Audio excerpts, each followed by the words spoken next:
अगर जज साहब इन्हां तुसीं कुछ ना कर सकते, असीं आ दरिया विच छाल मारूंगा।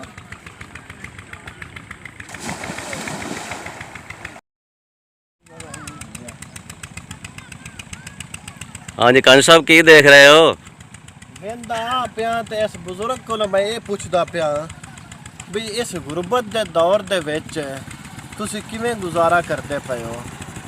बई हाल ही विच एक सोशल मीडिया ते बड़ी पोस्ट तुसां मुनीर तबस्सुम साहब दी ID तो लगी, उस वाक़े तो वेख के मैनू एक वाक़या याद आ गया भी आ जरा गरीब रहांदे पर खाना बदोश लोग मुड़ इस दरिया किनारे आबाद ने ते ये साडा मुल्क इस्लामी जमहूरिया पाकिस्तान के नां तो आबाद है, लेकिन इनदे विच गरीब रहना या गरीब पैदा हो जाना एक सब तो वड्डा जुर्म है। तो मुनीर तबस्सुम साहब दी ID तो एक पोस्ट लगी है तो मैंने उस याद आ गया बई इस्लामाबाद दे विच फैसल मस्जिद के सामने तकरीबन 30 साल अरसे तो वो रेहड़ी ला रहा सी। हुनाल विच कुल्फियाँ वेचदा सी, सर्दियां दे विच वो छलियां वेचदा सी उस बादशाह फैसल मस्जिद के सामने। जेड़े उत्थे आवाम आउंदी है फैसल मस्जिद वास्ते वो खरीदो फरोख्त उत्थों करती गई।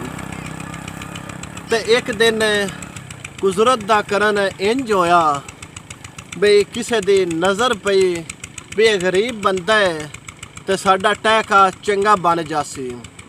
उसनूं उन्हें गिरफ्तार किया, बलदिया वालियां ने गिरफ्तार करके उसनूं थाने पहुँचाया गया, अदालत दे विच पहुँचाया गया।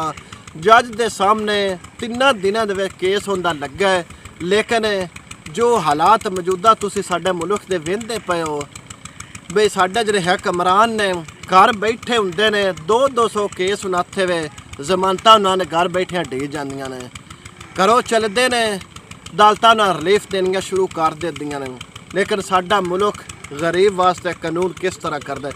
3 दिनों के विच उसका केस लाया गया। केस किस तरह लाया गया भी केस इस तरह लाया गया, जुर्म भी एडा कोई नहीं, लेकिन जिड्डी वड्डी उसनूं जज ने सज़ा दे दी है। सज़ा दे विच उसनूं ये दिता गया है भी तू 5 लाख रुपया जुर्माना देना। उसका अलमिया ये वे, उस गरीब बंदे का अलमिया ये वे 4 बच्चे ने उसके जेड़े चारे जिस्मानी जेड़े मजूर ने, जिस्मानी नहीं जिसम दो यानी कि वह मजूर ने। उन्होंने जरा महाना का खर्चा या दवाई का वो 8000 रुपया उन्हें कुल्फियां दे विचों पूरा करता सी। लेकिन वेखण वाली ये वे भी अज उन्होंने गरीब का या उन्होंने बच्चों का वो महाना 8000 कितों पूरा करेगा, कौन करे। जज साहब ने एक बड़ा मारका मार के उसनूं सज़ा तो दे दी गई है, क्यों वो गरीब है। अगर इत्थे कोई सियासतदान हुंदा जो कोई अमीर हुंदा फिर उसनूं उत्थे आखना ठीक है, क्यों जी ये तुसी रोड दे उत्ते रेहड़ी लाई है, ये जी गैर कानूनी है। हालांकि साडे जिहड़े बाज़ार तुसी वेंदे हो, बाज़ार वेख लो, ऐसी सरफ तफरी दियां कोई जगह ने उत्थे वेख लो।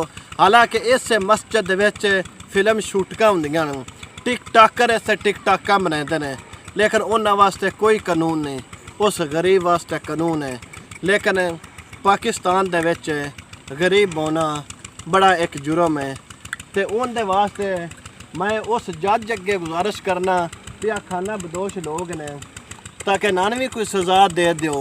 ये भी गरीब ने, ये भी दरिया किनारे आबाद ने, ये कि दरिया की लई वड के ये अपना पेट पालते हैं।